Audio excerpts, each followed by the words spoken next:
جلنا ہے، ہنسنا ہے، ہنس رہے ہیں، باتیں کر رہے ہیں، ٹھٹے لگا رہے ہیں، یا کسی کو چلتے کو دھکا دے دیا ہے، کندھا مار دیا ہے، جاتے جاتے جو ہے وہ خامخواہ لڑائی مول لینے کو جی چاہ رہا ہے اپنی قوت کے ظہور کا جو ہے.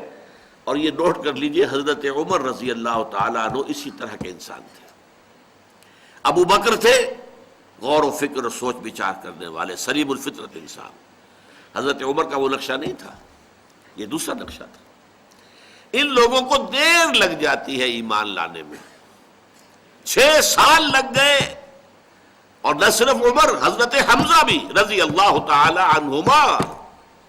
حضرت حمزہ تو سگے چچا ہیں، دودھ شریک بھائی ہے، خالہ زاد بھائی ہے، اتنے 3 رشتے حضور کے ساتھ ہیں، نہایت محبت کرنے والے.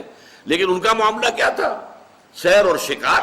بس نکل گئے صحرا کے اندر، کئی دن جو ہے گھوم رہے ہیں، شکار کر رہے ہیں، گوشت کھا رہے ہیں، اور بہت دنوں کے بعد آ گئے گھر. انہوں نے سوچا ہی نہیں کبھی کہ یہ کیا کہہ رہا ہے میرا بھتیجا، اس کی دعوت کیا ہے، یہ کیا ہوا ہے اس کو، کچھ نہیں. یہ لوگ جو ہوتے ہیں ان کے اوپر جو غلاف ہوتا ہے، جو ان کی اپنی شخصیت اور اپنی فطرت سلیمہ کے گرد جو غلاف آ گیا ہے، وہ پنکچر ہوتا ہے کسی جذباتی اپیل سے، عقلی اپیل سے نہیں، جذباتی اپیل سے. عقلی تو ان کا مزاج ہی نہیں، نظری فکری اور عقلی تو مزاج ہی نہیں، لہذا کوئی عقلی دلیل انہیں اپیل نہیں کر سکتی. ان کو جذباتی ہے. جذبات کیا تھے؟ حضرت حمزہ آئے ہیں شکار سے واپس، گھر نہیں پہنچے ہیں.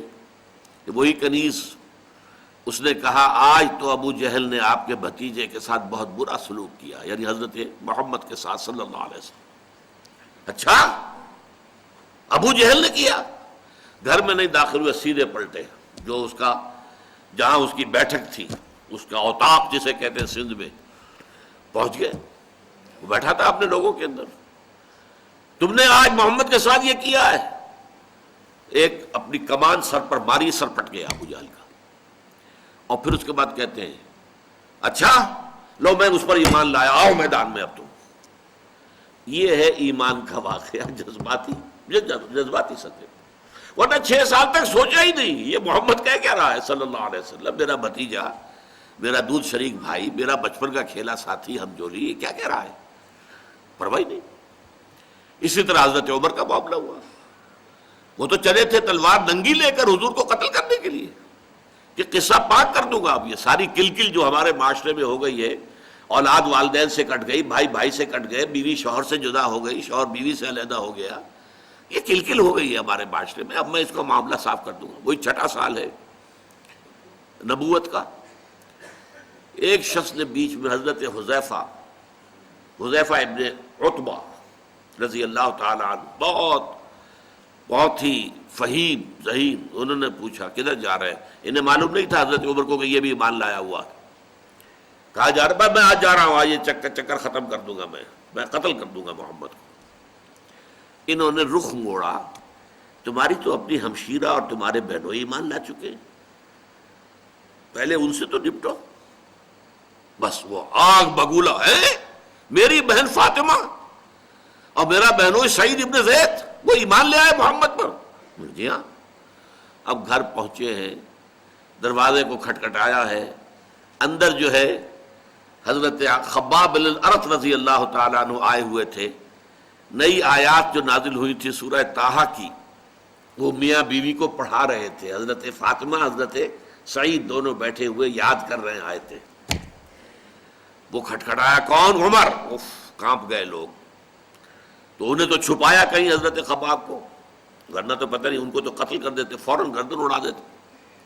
اب آئے گھر میں اور آ کر انہوں نے پہلے تو بہنوئی کو مارنا شروع کیا. تم ایمان لے آئے ہو. بہن درمیان میں آئی تو اسے لہو لہان کر دیا مار مار کر. اب بہن کے زبان سے کلمہ نکلا، عمر چاہے تم ہمیں ہلاک کر دو، اب ہم اس دین کو چھوڑنے والے نہیں ہیں. بس اس پر جو ہے کایا پلٹ ہو گئی ہے. یہ کیا شے ہے، کیا چیز ہے جس نے صنف نازک کے اندر اتنی عظیمت، اتنی ہمت، اتنا استقلال، جان دینے کو تیار ہے. وہ شے ہے کیا جس نے ان کو یہ کہاں سے کہاں پہنچا دیا. اسی لیے اقبال نے کہا ہے مسلمان عورت سے خطاب کر کے، تمی دانی کے سوز قراتِ تو دگردوں کرد تقدیر عمر را، وہ بھی ایک خاتون ہی تھی نا، فاطمہ بنت خطاب، ان کا وہ جو بھی جذبہ ایمانی سامنے آیا ہے حضرت عمر کے، اس نے ان کی قسمت بدل دی۔ اچھا مجھے بتاؤ کیا پڑھ رہے تھے تم؟ بہن نے کہا نہیں، تم نجس ہو، مشرک ہو، تم ان کو ہاتھ نہیں لگا سکتے اور آنکھ کو، غسل کرو۔ غسل کیا، ایمان لے آئے۔